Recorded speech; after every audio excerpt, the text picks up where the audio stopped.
ზუგდიდში პროევროპულ აქციაზე დაკავებული აქტივისტი და პარტია დროას წევრი მარიამ სიჭინავა სამტრედიის წინასწარი დაკავების იზოლატორშია მოთავსებული. მისი ადვოკატის როლანდ შონიას თქმით, ქართული ოცნების პოლიციამ მარიამი პიროტექნიკის გამოყენებისთვის დააკავა და მას ადმინისტრაციულ სამართალდარღვევათა კოდექსის 174 პრიმა მუხლის მეორე ნაწილის დარღვევას ედავება. ეს კონკრეტული მუხლის შეკრების ან მანიფესტაციის ორგანიზების და ჩატარების წესის დარღვევას გულისხმობს და 5,000 ლარის ოდენობით დაჯარიმებას ითვალისწინებს. ადვოკატის თქმით, სიჭინავას დაკავებას თან ახლდა პროცესუალური დარღვევები, რადგან მის კლიენტს დაკავების მიზეზები არ განემარტა. რა უნდა, რატომ მიყავთ? რას აკეთებთ? აქ ცხენია? რას უშვებით? რა, რის გამო იჭერთ? რის გამო? რის გამო მიყავთ? რის გამო? რის გამო მიყავთ? რის გამო მიყავთ? რის გამო მიყავთ? რის გამო? ხო ვის გეშინიათ მე ისა შაშხანა რამე განასხვა. აქტივისტი და პარტია დროას წევრი მარიამ სიჭინავა 13 იანვარს ზუგდიდში პროევროპული აქციის 47 დღეს დააკავეს. მან ჰაერში დემონსტრაციულად გაისროლა ფოიერვერკი, რადგანაც მასთან პოლიციელები მივარდნენ და აიყვანეს. გაისროლა იმათ, ა? ხელი ბიჭო!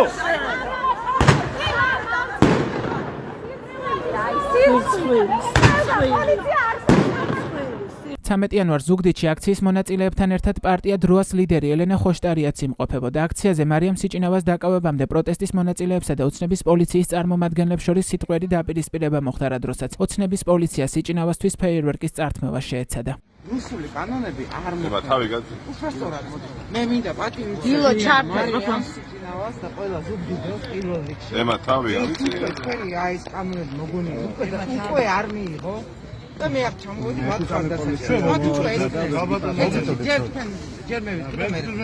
არა, მე გაჩერებ. მე ვარ აქციაზე. მე მოგიწევ კანონები. რომ იზღუდება ამას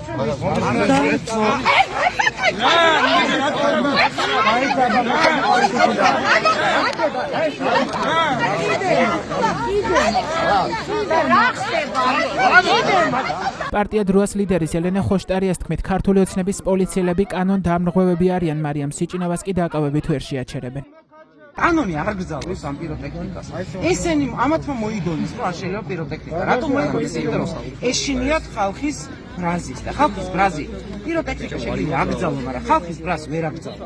შენ შეგიძლია აკრძალო, აი ესე მოიტყუო, რომ ამას მოაკრავ, აი ბათუმში მოიგონეს, რომ მოაკრავ სტიკერს, ამაზე იჭერენ. ვერაფერი ვერ ქნეს, მაინც ვაკრავთ. მთელი ქვეყნის მასშტაბით ადამიანები გამოხატავენ მართალ პროტესტს. და ეს პროტესტი არის ევროპისთვის ბრძოლა და რუსეთის არმიღება. ამათ გააკეთეს არჩევანი, რომ დაიცვან რუსული რეჟიმი. ეს მათი ტრაგედია. ეს ამ ბიჭების ტრაგედია. მე ამჯერად ამ ბიჭებს ეხლა ვინც აქ დგას, ყველას რუსეთი უკრა. უბრალოდ ვერ ბედავენ ალბათ და უთხრეს, რომ მიდი ეხლა სიჭინავა დააკავე, მიდი ეხლა იმას ეს აუგზალე, ვერ იაზრებენ. ეს ტრაგედია. მარიამ სიჭინავა არის საამაყო საქართველოს მოქალაქე, რომელიც ყოველთვის დაიცავს საქართველოს უფლებებს. მარიამ სიჭინავამ ქართული ოცნების მიერ შეკრებების დროს სახის დაფარვისა და პიროტექნიკის გამოყენების აკრძალვა არაერთხელ გააპროტესტა. მან ზუგდიდში პროევროპული აქციების დროს რამდენჯერმე გაიკეთა ბალაკლავა და ჰაერში დემონსტრაციულად გაისროლა პიროტექნიკა. ამის გამო სიჭინავა ბოლო რამდენიმე დღეში ოცნების პოლიციამ 6-ჯერ დააჯარიმა. შეკრებებსა და მანიფესტაციების შესახებ კანონში ქართული ოცნების მიერ შეტანილი რეპრესიული ცვლილებების თანახმად აქციაზე სახის დაფარვა 2,000 ლარის ოდენობით ჯარიმას, პიროტექნიკის გამოყენება კი 5,000 ლარის ოდენობის ჯარიმას ითვალისწინებს.